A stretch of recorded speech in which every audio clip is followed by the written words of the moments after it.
زينا انهو زينا زغربلكم يوناس ابراهام فلما ارستاتو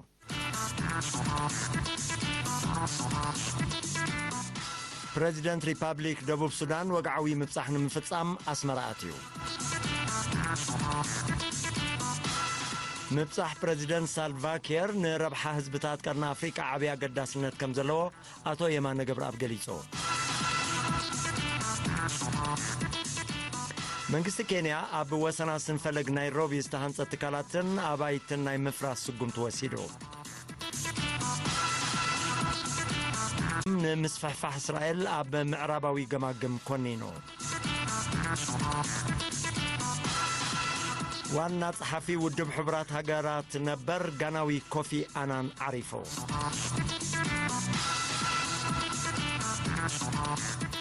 ዝርዝራት ይቅጸል President Republic Debub Sudan Salva Kiir Mayardit President Isaias Afwerki ብዝገበረሉ ዕድመ መሰረት ናይ ክልተ መዓልታት ወግዓዊ ምብጻሕ ንምፍጻም ሎሚ ቀዳም 18 ነሐሴ ኣብ ሰዓታት ቅድመ ቀትሪ ኣስመራ ኣትዩ President Salva Kiir ኣህጉራዊ መዓርፎ ነፈርቲ ኣስመራ ብዝኣተወሉ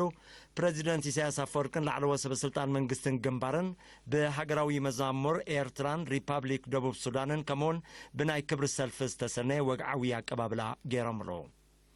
President Isaiasን President Salva Kiiርን ኣብ ሰዓታት ድሕሪ ቀትሪ ኣብ ህንጻ ሃገራብ ዘካየድዎ ርክብ ኣብ ምድንፋዕ ዝምድና ኤርትራን ሪፓብሊክ ደቡብ ሱዳንን ኩነታት ደቡብ ሱዳንን ተስፋታት ሰላምን ከምኡውን ሓበራዊ ኣገዳስነት ዘለዎም ዞባውን ኣህጉራውን ምዕባለታት ተዘራሪቦምን ሓሳብ ንሓሳብ ተለዋዊጦምን ኣብቲ ርክብ ክልቲኣቶም መራሕቲ ኣብ ሃገራት ዞባ ቀርኒ ኣፍሪካ ተፈጢሩ ዘሎ ምዕባለታት نزل عدلات أبربح حزبتات زبان مساتي ولدتات النموعل كم مرحت تراي زي كونه كم حزبتاتون بحبار كسرحو نتكباري قدما تركبات كقصل تسمامي عام President Salva Kiir Mayardit ab ኤርትራ صنحل እዋን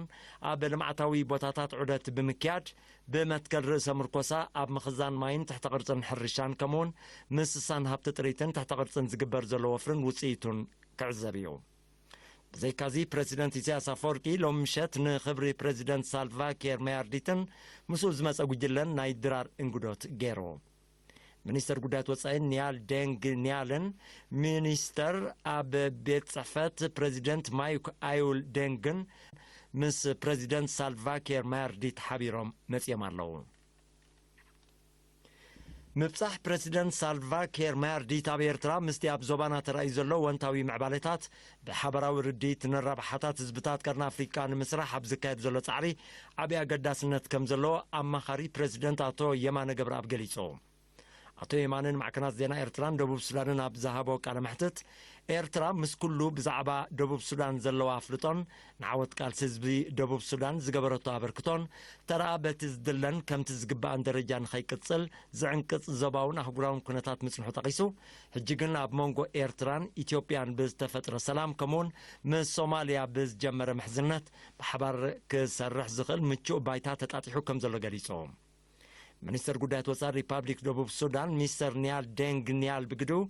ንታሪኻዊ ዝምድና ኤርትራን ሪፓብሊክ ደቡብ ሱዳንን ከምኡውን ተራን ደገፍን ኤርትራ ንቃልሲ ህዝቢ ደቡብ ሱዳን ጠቒሱ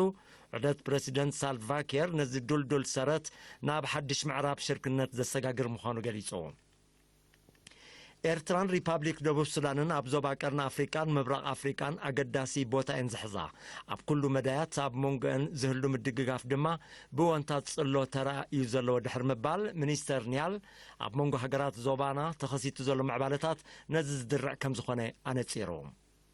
ሚኒስተር ኒያል ደንግ ኣብ መወዳእታ ብህዝብን መንግስትን ኤርትራ ዝተገብረሎም ምዕሩግ ሕውነታዊ ኣቀባብላን እንግዶትን ንታሪኻዊ ዝምድና ክልቲኣተን ሃገራትን ህዝብታትን ዘጉልሕ ምዃኑ ብምጥቃስ ምስጋንኡ ኣቕሪቡ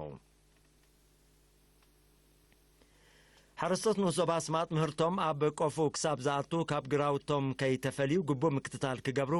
ቤት ጽሕፈት ሕርሻትን ዞባ ኣዘኻኺሩ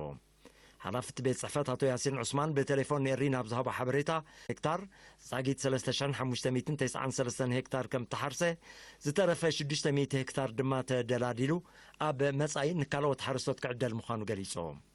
حرصت مدب مدل دار مريت كابستو هابوم كاسعوتات بركوت مهرتين محفاس نزقبرو زلو سعري زموغوساتو ياسين حرستوت نتي ابتسفو درجة زركب زراتهم كاب ساقامي بارنوس قوعن كالوت بلعتن ككتاتلو اتحساسيبو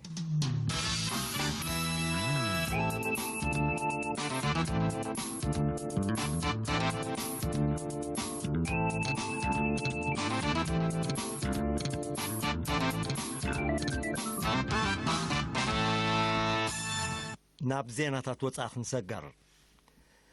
መንግስቲ ኬንያ ጠንቂ ብከላን ካልኣሉታዊ ሳዕቤናትን ኮይኑ ምጽንሑ ዝገለጾ ኣብ ወሰናስን ብማእከል ከተማ ናይሮቢ ዝሓልፍ ፈለግ ዝተሃንጸ ትካላትን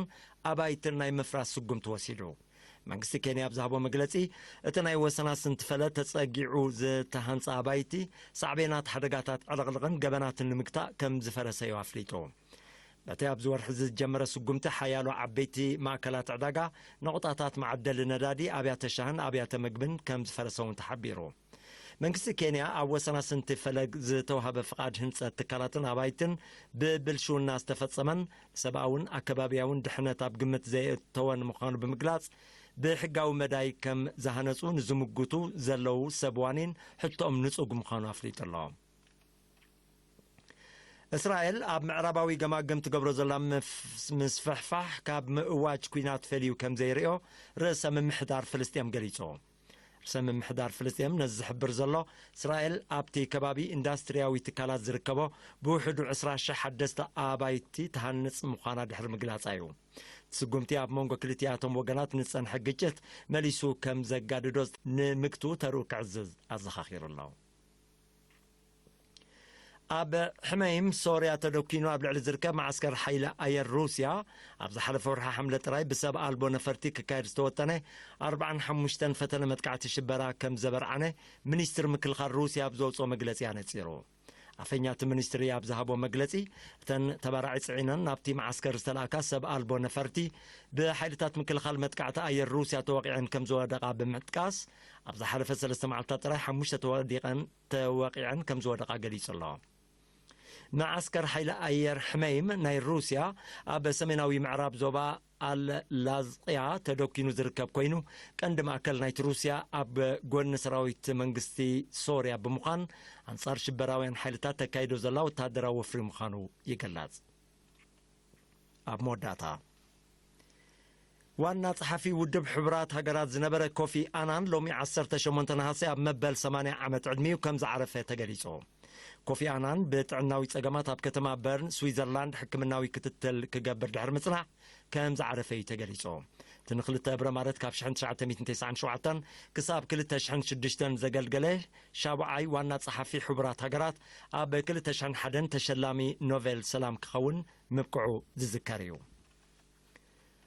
زخبركم سمعتنا زينا قدمين فتصام أرستاتو كدق ملكم بريزيدنت ريبابليك دبوب السودان وقعوي مبصح نمفتصام أسمراتيو